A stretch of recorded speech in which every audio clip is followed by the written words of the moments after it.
Hello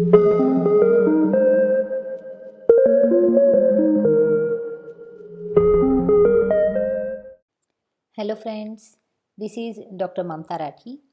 I welcome you all on my YouTube channel Dr. Mamta's Educational Plex. Friends, इस video series में हम लोगों ने पढ़े हैं MCQ type questions of financial accounting.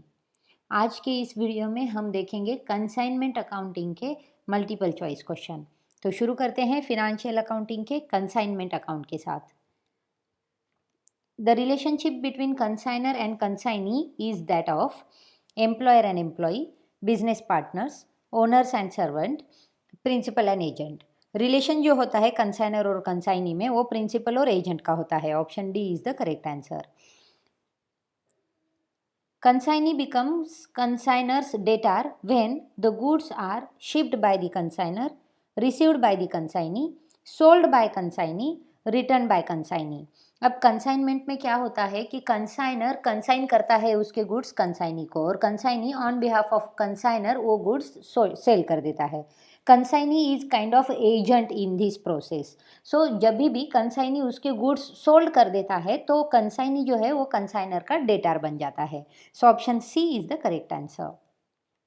If no agreement regarding the responsibility of loss exists between consignor and consignee, the loss of goods resulting from accident, fire or theft would be borne by the consignor and consignee in the ratio of 1:1, consignor only, consignee only, carrier of goods only. अब कोई अगर agreement हुआ नहीं है और responsibility जो कुछ भी हमारे गुड्स के लॉस की है वो कंसाइनर और कंसाइनी में किसे देनी चाहिए, इसके बारे में अगर कोई लीगल प्रोसीजर नहीं हुई है तो जो कुछ भी लॉस होगा हमारे गुड्स का, चाहे वो एक्सीडेंट में हो, थेफ्ट में हो या फायर की वजह से हो, तो ये वाला जो लॉस है वो बियर करेगा कंसाइनर, क्योंकि इसकी जो ओनरशिप है वो कंसाइनर के पास होती है। So option B consignor is the correct answer. According to traditional classification of accounts, the type of consignment account is nominal, real, personal, valuation. Consignment account nominal account है, option A is the correct answer.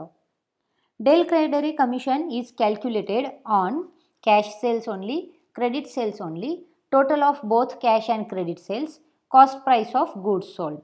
Del credere commission जो है वो extra commission होता है और वो total of cash और credit sales पर कैलकुलेट किया जाता है। Option C is the correct answer. Del credere commission is allowed to cover bad debt loss, normal loss, abnormal loss, both normal and abnormal loss. Del credere commission cover करता है bad debt loss को। Option A is the correct answer. According to traditional classification, the nature of consignee account is real, valuation, nominal, personal. Consignee जो है वो agent की तरह काम करता है, सो कंसाइनी का अकाउंट जो है वो पर्सनल की तरह ट्रीट किया जाता है। Option D is the correct answer. Which of the following items may be shown by an account sales. अब इनमें से कौन से आइटम है जो कि अकाउंट सेल्स में शो किए जाते हैं।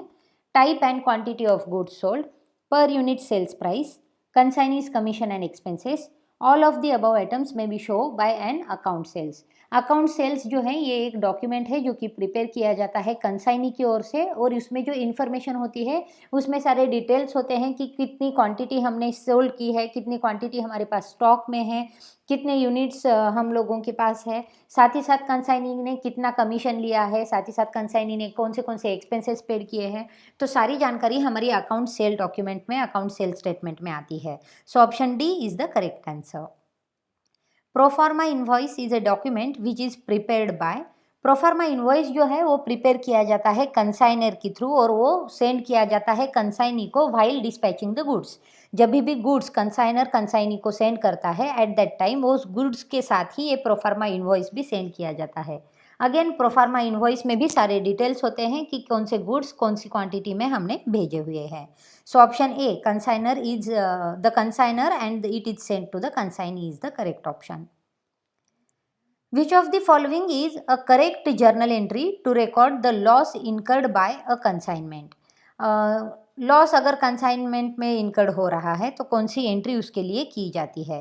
Profit and loss on consignment account debit and consignment account credit, consignment account debit, profit and loss account on consignment credit, profit and loss on consignment debit and consignee account credit, consignee account debit and profit and loss on consignment account credit. तो जो correct entry है loss जो incurred होता है consignment पर उसके लिए वो है profit and loss on consignment account debit and consignment account credit. So option A is the correct answer. No entry is made for the loss. The amount of loss is absorbed by good units. This statement belongs to abnormal loss, bad debt loss, normal loss, all of the above.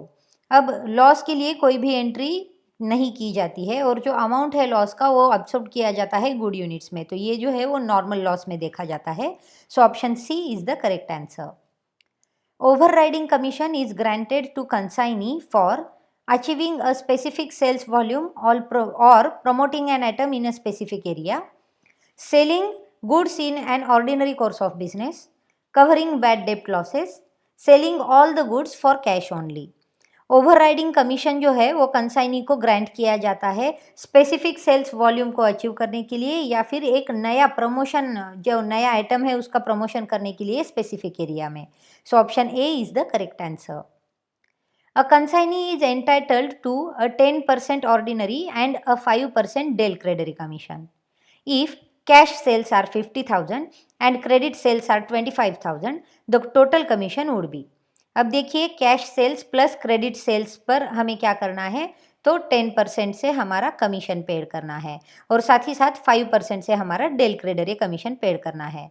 तो total 75,000 पर 10% से 7,500 और 35,000 पर 5% से 3,750 rupees. तो total commission जो होता है वो होता है 11,250 रुपीज़ का। अब ऑर्डिनरी और डेल क्रेडिट कमीशन जो है वो टोटल सेल्स पर कैलकुलेट किए जाते हैं। So option D 11,250 is the correct answer.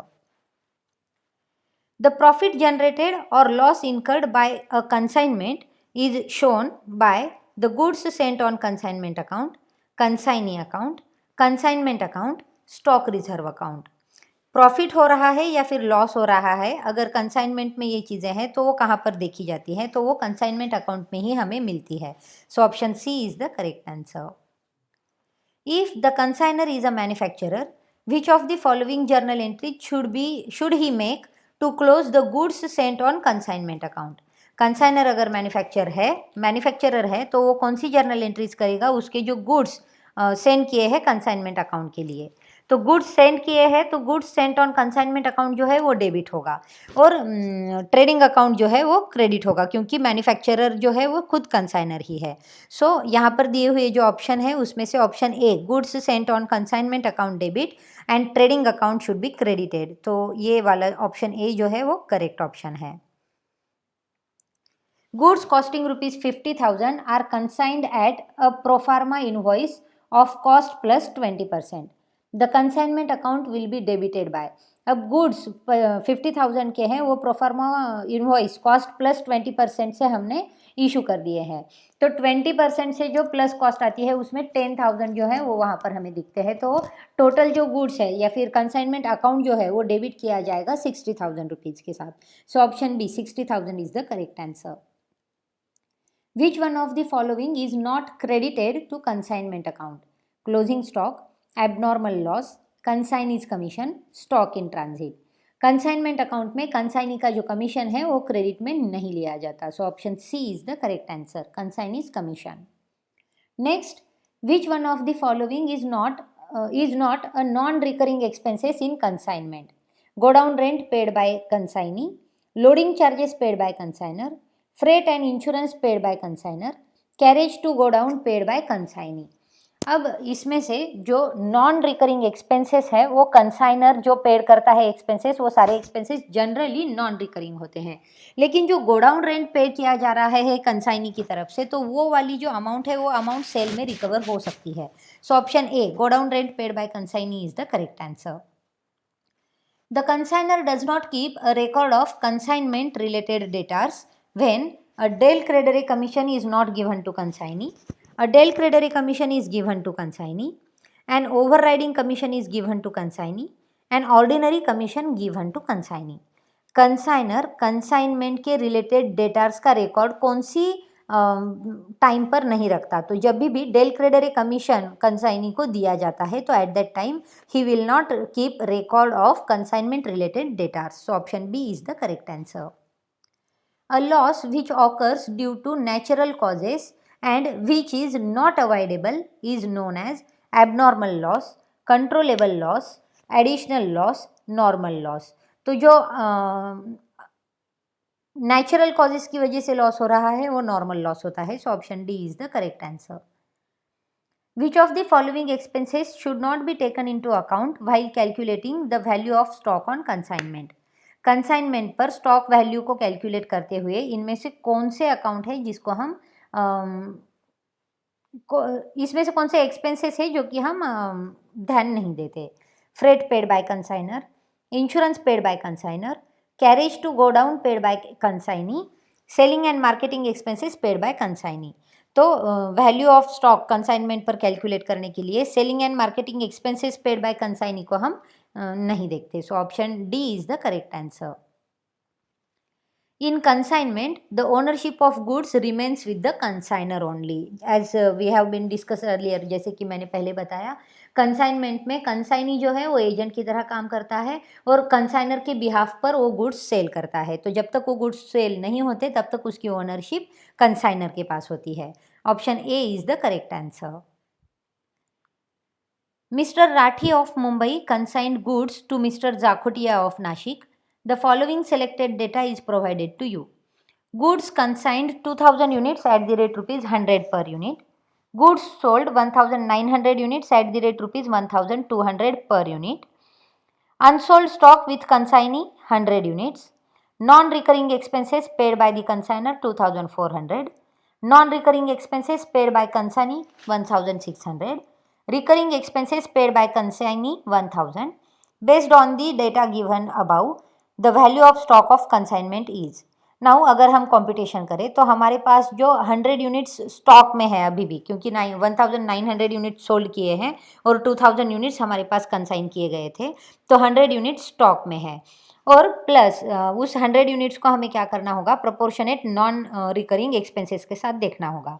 तो 100 यूनिट्स जो है वो 100 रुपीज़ पर यूनिट के है, तो 100 multiplied by 100 plus non recurring expenses जो है हमारे वो है 4000 divided by 2000 units into 100 units.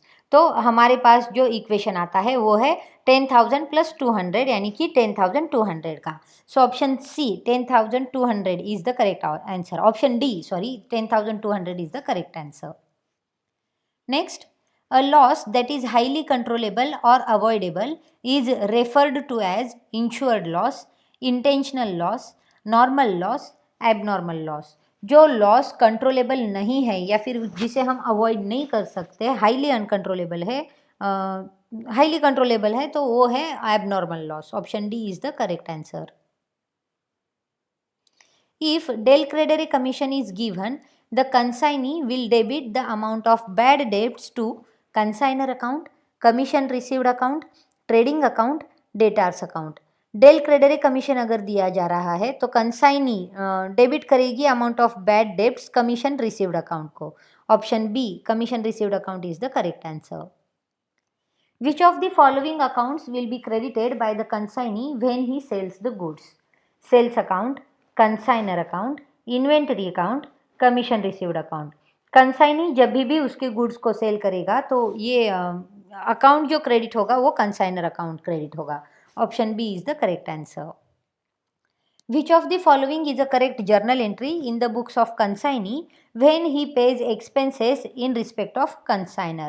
जब भी कंसाइनी कंसाइनर के रिस्पेक्ट में एक्सपेंसेस पेड करता है तो एंट्री जो बनती है वो होती है consignor account debit to cash account.